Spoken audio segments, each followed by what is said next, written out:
NCIB times ಮೀಡಿಯಾಗೆ ಸ್ವಾಗತ. ನಾನು ದರ್ಶನ್ ಹುಣಸೂರು. ಮಹಾಕುಂಭಮೇಳ ಈ ಬಾರಿ ಸಾಕಷ್ಟು ಹೆಸರಾಗ್ತಾ ಇದೆ. ಅದರಲ್ಲೂ ಕೂಡ ಒಂದೇ ದಿನಕ್ಕೆ 10 ಕೋಟಿ ಜನರು ಬರುವಂಥ ನಿರೀಕ್ಷೆ ಇದೆ. ಹಾಗಿದ್ರೆ ಆ ದಿನ ಯಾವುದು ಮತ್ತು ಯಾಕೆ ಅನ್ನುವಂಥ ಮಾಹಿತಿ ಈ ಒಂದು ವಿಡಿಯೋದಲ್ಲಿ. ಇಡೀ ವಿಶ್ವದಲ್ಲೇ ಅತಿ ದೊಡ್ಡ ಧಾರ್ಮಿಕ ಉತ್ಸವ ಆಗಿರುವಂಥ ಮಹಾಕುಂಭಮೇಳ ಉತ್ತರ ಪ್ರದೇಶದ ಪ್ರಯಾಗ್ರಾಜ್ನಲ್ಲಿ ಆರಂಭ ಆಗಿ 4 ದಿನಗಳು ಯಶಸ್ವಿಯಾಗಿ ಕಳೆದಿದ್ದು ಇವತ್ತು 5ನೇ ದಿನಕ್ಕೆ ಕಾಲಿಟ್ಟಿದೆ. ಗಂಗಾ, ಯಮುನಾ, ಸರಸ್ವತಿ ಮಹಾನದಿಗಳ ಸಂಗಮವಾದಂಥ ತ್ರಿವೇಣಿ ಸಂಗಮದಲ್ಲಿ ದೇಶ ವಿದೇಶ ಸೇರಿದಂತೆ ಪ್ರತಿದಿನ ಕೋಟ್ಯಾಂತರ ಭಕ್ತರು ಪವಿತ್ರ ಸ್ನಾನವನ್ನ ಮಾಡ್ತಾ ಇದ್ದಾರೆ. ಮಹಾಕುಂಭಮೇಳ ಆರಂಭವಾದಂಥ ಮೊದಲ ದಿನ ಅಂದರೆ ಜನವರಿ 13ನೇ ತಾರೀಕಿನಂದು 1.75 ಕೋಟಿಯಷ್ಟು ಭಕ್ತರು ಪವಿತ್ರ ಸ್ನಾನವನ್ನು ಮಾಡಿದರು. ಮಕರ ಸಂಕ್ರಾಂತಿಯ ಮಾರನೇ ದಿನ ಅಂದರೆ ಜನವರಿ 15ನೇ ತಾರೀಕು 3.5 ಕೋಟಿ ಭಕ್ತರು ತ್ರಿವೇಣಿ ಸಂಗಮದಲ್ಲಿ ಮಹಾದೇವನ ಸ್ಮರಣೆಯನ್ನು ಮಾಡ್ತಾ ಕುಂಭ ಸ್ನಾನವನ್ನು ಮಾಡಿದ್ದಾರೆ. ದಿನೇ ದಿನೇ ಭಕ್ತರ ಸಂಖ್ಯೆ ಕೂಡ ಹೆಚ್ಚಳ ಆಗ್ತಾ ಇದ್ದು ಮಹಾಕುಂಭಮೇಳದ ಮತ್ತೊಂದು ಮಹತ್ವದ ದಿನಕ್ಕೆ ಪ್ರಯಾಗ್ರಾಜ್ ಈಗ ಸಿದ್ಧಗೊಳ್ತಾ ಇದೆ.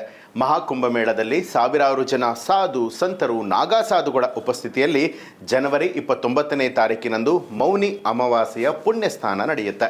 ಮಹಾಕುಂಭಮೇಳದಲ್ಲಿ ಇದು ಬಹಳನೇ ಮಹತ್ವದ ದಿನ ಅಂತ ಹೇಳಲಾಗಿದ್ದು ದೇಶ ವಿದೇಶಗಳಿಂದ ಕೋಟಿ ಕೋಟಿ ಭಕ್ತರು ಈ ದಿನಕ್ಕಾಗಿ ಕಾಯ್ತಾ ಇದ್ದಾರೆ.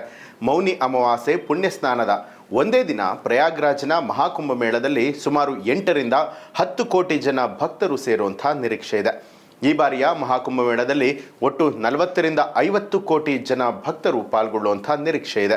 ಈ ಹಿನ್ನೆಲೆಯಲ್ಲಿ 10,000 ಹೆಕ್ಟೇರ್ಗಳ ವಿಶಾಲವಾದಂತಹ ಪ್ರದೇಶದಲ್ಲಿ ಭಕ್ತರಿಗೆ ಅಂತಾನೆ 1.5 ಲಕ್ಷ ಟೆಂಟ್ಗಳನ್ನು ಅಂದರೆ 1.5 ಲಕ್ಷ ಟೆಂಟ್ಗಳನ್ನು ನಿರ್ಮಾಣ ಮಾಡಲಾಗಿದೆ.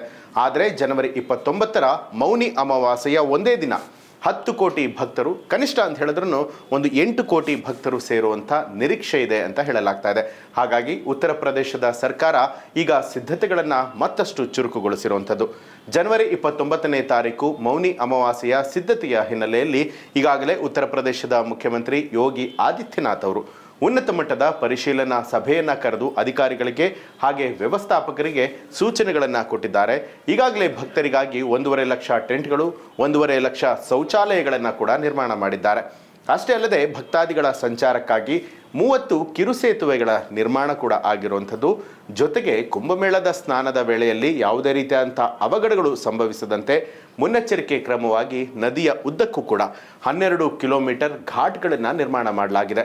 ಇವುಗಳ ಜೊತೆಗೆ ಇನ್ನಷ್ಟು ಸೌಲಭ್ಯಗಳನ್ನು ಭಕ್ತರಿಗೆ ನೀಡುವಂತೆ ಉತ್ತರ ಪ್ರದೇಶದ ಮುಖ್ಯಮಂತ್ರಿ ಯೋಗಿ ಆದಿತ್ಯನಾಥ್ ಅವರು ಸೂಚನೆ ಕೊಟ್ಟಿದ್ದಾರೆ. ಈ ಒಂದು ಮಾಹಿತಿ ನಿಮಗೆ ಇಷ್ಟ ಆಯಿತು ಅನ್ನುವಂಥದ್ದಾದರೆ ನಿಮಗೆ ಏನನ್ನಿಸ್ತು ಅನ್ನೋದನ್ನ ಕಮೆಂಟ್ ಮಾಡಿ ತಿಳಿಸಿ. ಹಾಗೆ ಯಾರೆಲ್ಲ ಎನ್ಸಿಐಬಿ ಟೈಮ್ಸ್ ಮೀಡಿಯಾ ಚಾನಲನ್ನು ಸಬ್ಸ್ಕ್ರೈಬ್ ಮಾಡಿಲ್ಲ ತಪ್ಪದೇ ಸಬ್ಸ್ಕ್ರೈಬ್ ಮಾಡಿ ಬೆಲ್ ಐಕಾನ್ ಒತ್ತಿ.